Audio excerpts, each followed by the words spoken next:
अस्सलाम वालेकुम। देखो इस बैग को बनाने के लिए इस तरह से हमने 2 पीस लिए हैं। इसकी लंबाई और चौड़ाई 11 इंच का है। ये देखो इस तरह से अंदर की तरफ मैंने राइस बैग इंसर्ट करके चारों तरफ से स्टिच कर ली हूँ। उसके बाद हमने ये बेस के लिए देखो ये पीस रेडी किए हैं सेम उसी तरीके से। और इसकी चौड़ाई हमने ली है 4 इंच और इसकी लंबाई है 33 इंच। ये देखो अब हम इसे इस तरह से रखेंगे और ऊपर से हम पूरा यहाँ से लेकर यहाँ तक स्टिच करेंगे।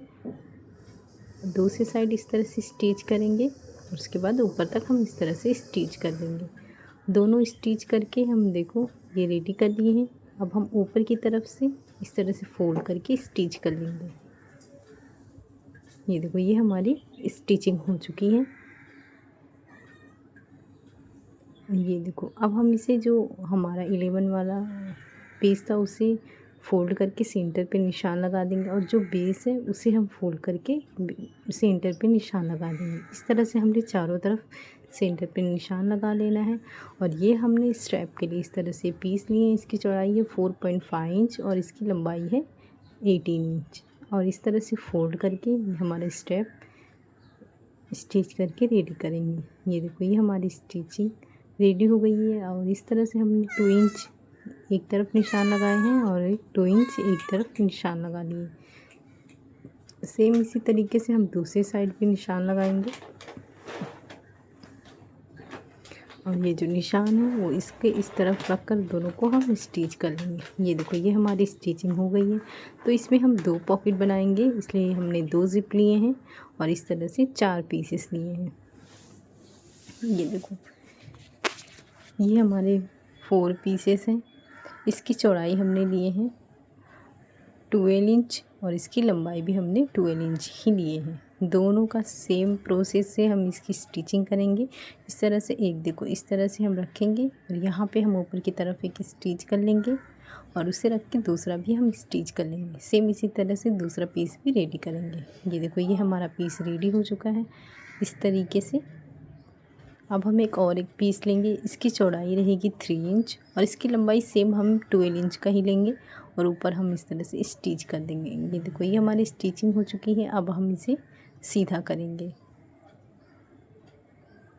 ये देखो ये हमारा सीधा हो गया। अब जो स्टिचिंग वाला हिस्सा है उसे सेंटर पे रखने के बाद इसे बराबर करेंगे और ये ऊपर हम इस तरह से स्टिच करेंगे और दूसरा हम इस तरह से रखकर इस पीस को स्टिच कर देंगे। ये देखो इस तरह से ये हमारा परफेक्ट बनके रेडी हो चुका है।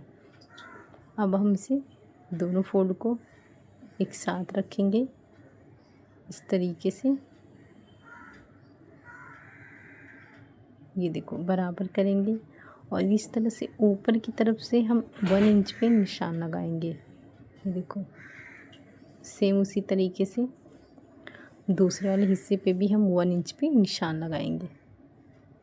अब हम इस तरह से स्टिच कर लेंगे और सेम इसी तरीके से दूसरे पीस पे भी हम स्टिच कर लेंगे। स्टिचिंग करने के बाद ये देखो हम इस तरह से इसको फ़ोल्ड कर सकते हैं। जब हम ऊपर वाला बेस लगाएंगे ऊपर वाला हिस्सा लगाएंगे तो इस तरह से हम फ़ोल्ड करके स्टिच कर सकते हैं।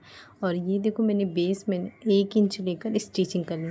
ये हमारा मेन फैब्रिक है। इसका हम मेज़रमेंट लेंगे पूरा कितना आ रहा है तो ये 14.5 इंच आ रहा है। तो इस तरह से ये हम पीस लेंगे। एक मेरा कम आ रहा था तो मैंने इस तरह से जॉइन करनी हूँ।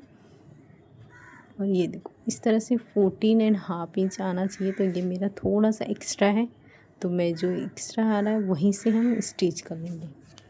और इसकी चौड़ाई हमने ली है 4 इंच। अब हम इस तरह से फोल्ड करेंगे पूरा इस तरीके से और एक स्टिच कर लेंगे।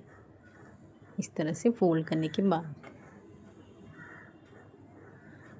ये जब हमारा फोल्ड हो जाएगा देखो इसमें अटैच करने से पहले इसके अंदर हम रनर इंसर्ट कर लेंगे। उसके बाद ऊपर से हम स्टिच करेंगे। ये देखो और ये हमने 1 इंच का बेस स्टिच कर चुके हैं। ये देखिए और ये जो एक्स्ट्रा आ रहा है हम इसकी कटिंग कर देंगे। ये देखिए इस तरीके से ये हम कटिंग कर लेंगे ताकि इसमें परफेक्ट और फिनिशिंग से अटैच हो।